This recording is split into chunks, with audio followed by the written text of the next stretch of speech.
Asia cup শুরু হতে আর মাত্র কয়েক ঘন্টা বাকি আছে, টু বি স্পেসিফিক 48 ঘন্টা বাকি আছে আই গেস, বা তারও কম। এশিয়ার মোট 8টি দেশ পার্টিসিপেট করতে চলেছে আসন্ন 20 ওভারের এশিয়া কাপে। কিন্তু আমার প্রশ্ন ভিন্ন, এই প্রতিযোগিতার কি কোনো দরকার ছিল? অনেকেই মনে করে এশিয়া কাপকে এশিয়া কাপ না বলে ভারত পাকিস্তানের বাইলেটারাল সিরিজ বললেই বেশি ভালো। কিন্তু আদৌ কি এর সত্যতা আছে? সর্বোপরি এশিয়া কাপের হিস্ট্রিটাই বা কি? এই সকল প্রশ্নের উত্তর খুঁজতে আমায় বসতে হয় একটু রিসার্চে, আর সেখান থেকেই যা সামান্য অবাক করে দেওয়া তথ্য পেলাম তাই তোমাদের সামনে এই ভিডিওতে আমি তুলে ধরছি। ভিডিওতে যাওয়ার আগে যদি আমার চ্যানেলে তোমরা নতুন আসো আর যদি এই ভিডিওটা অল্প ভালো লাগে তাহলে প্লিজ লাইক আর সাবস্ক্রাইব করে দিও। চলুন চলে যাওয়া যাক এশিয়া কাপের ইতিহাসে।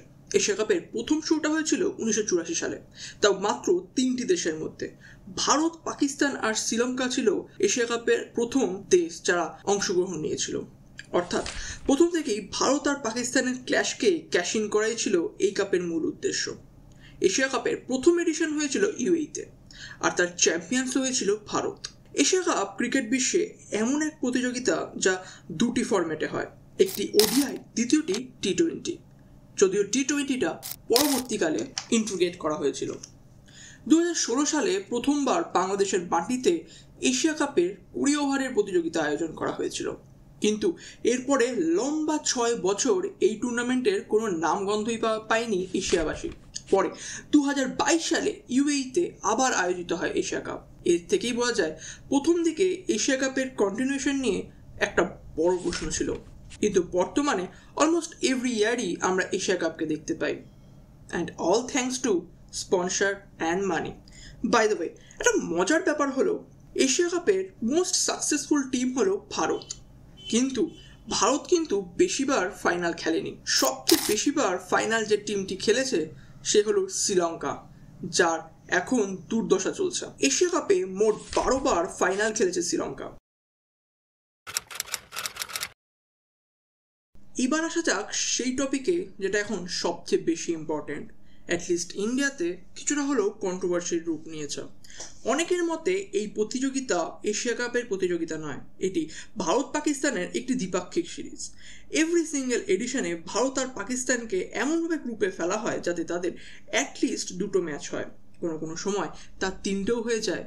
নো ডাউট ভারত আর পাকিস্তানের পলিটিক্যাল সিচুয়েশনের কারণে এদের মধ্যে যখন ম্যাচ হয় তখন তার টিআরপি এবং পয়সা অর্থাৎ মানি অল টাইম হাইতে থাকে, আর সবাই এই দুটোকেই ক্যাশ ইন করার জন্য প্রত্যেকটা ইভেন্টেই মুখিয়ে থাকে। At the end money is important, তার দেশের স্বার্থে সেটা যত বড় জিনিসই হোক। But in my opinion at least Asia কাপকে একটা মঞ্চ হিসেবে ধরা উচিত ছোটোখাটো দেশের জন্য যারা ক্রিকেট নিয়ে প্যাশনেট, লাইক নেপাল। তাছাড়াও আরও অনেক দেশ রয়েছে, কারণ ভারত পাকিস্তান ছাড়াও যে অন্য কান্ট্রিগুলো ক্রিকেট খেলে তা এশিয়ার বোর্ড হয়তো ভুলে গেছে। আর ক্রিকেটকে স্প্রেড করার জন্য অন্য মহাদেশ থেকেও টিম ইনভাইট করাটা খুবই ইম্পর্ট্যান্ট।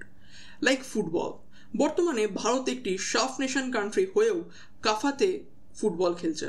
এর ফলে আমাদের দেশের ফুটবলাররা অনেক বড় এক্সপোজার পাচ্ছে, লাইক ইরানের সাথে টিমের সাথে খেলার অ্যাটলিস্ট একটা সুযোগ তো পাচ্ছে। সুতরাং ক্রিকেটের ক্ষেত্রে এটা যদি আমরা দেখতে চাই তাহলে ইন্ডিয়া আর পাকিস্তান দুজনেই একটি প্রতিষ্ঠিত country, but emerging country like Italy, Netherland আর লাতিন আমেরিকার ব্রাজিল, আর্জেন্টিনা এইসব কান্ট্রিতে ক্রিকেট ছড়িয়ে দেওয়ার জন্য তাদের ইনভাইট করে ম্যাচে যুক্ত করাটা বেশি ক্রিকেটকে স্প্রেড করবে বলে আমার মনে হয়। বাট লেটস সি, কিছুদিনের মধ্যে এশিয়া কাপ শুরু হচ্ছে আর 8টি টিম খেলতে নামবে। দেখা যাক তাদের মধ্যে কে এশিয়া কাপের শিরোপা নিজের মাথায় তুলবে। ভিডিওটি ভালো লাগলে লাইক, কমেন্ট আর সাবস্ক্রাইব করতে ভুলবেন না। Let's see.